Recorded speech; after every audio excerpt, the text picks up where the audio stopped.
안녕하세요. 보내주신 C.S. 로이스의 순전한 기독교 발췌본 잘 봤습니다. 아, 네.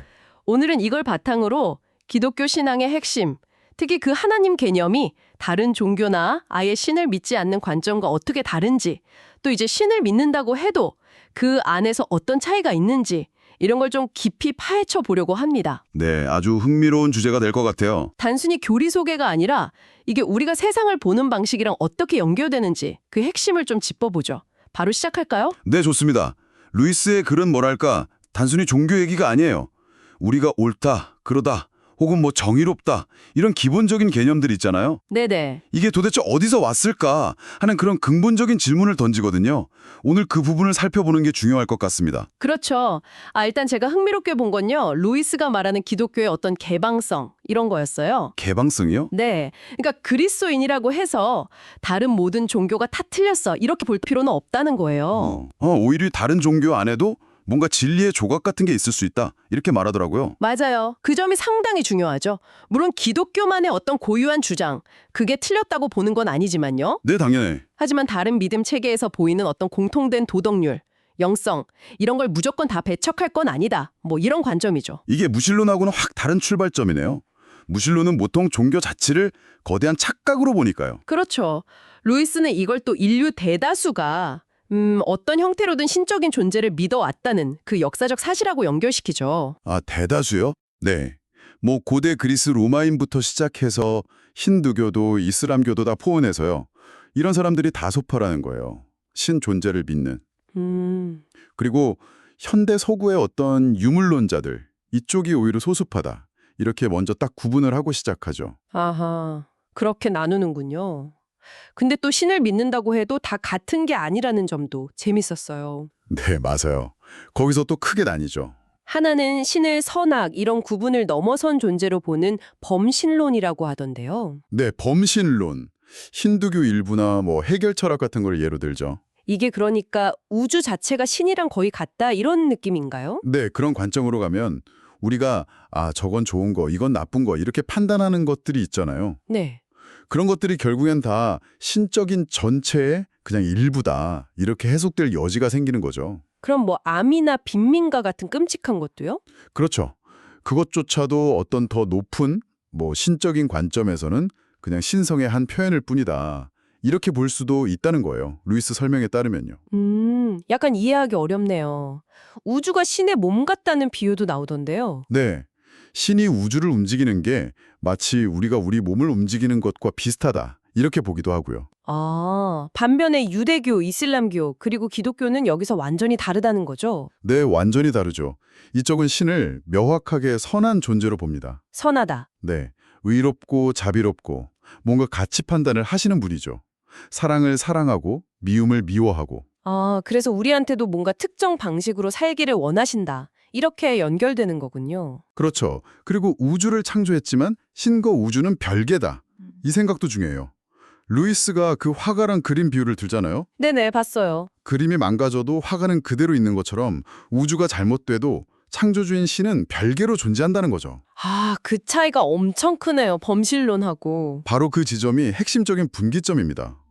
기독교적인 관점에서 보면 세상의 악이나 고통 같은 건 그냥 신성의 다른 모습? 이게 아니에요. 아니고. 네, 명백히 잘못된 거, 신의 뜻에 어긋나는 거 이렇게 보는 거죠. 그러니까 맞서 싸워야 할 대상이 되는 거네요? 그렇죠. 그래서 현실의 어떤 부조리함과 맞서 싸우려는 태도. 루이스가 이걸 전투적, 컴배티브라고 표현하기도 하죠. 전투죠. 네, 범신론자는 암을 보면서 이것도 신의 일부군 하고 받아들일 수 있다면 기독교에는 저건 싸워 없애야 할 악이다. 이렇게 반응할 거라는 거죠. 루이스의 표현을 빌리자면요. 와, 그 표현이 차이를 확 보여주네요. 근데 바로 여기서 또 질문이 생기잖아요. 어떤 질문이요? 아니 그렇게 신이 선하고 의로운 창조주라면 왜 세상은 이렇게 잔인하고 불의하냐는 거죠.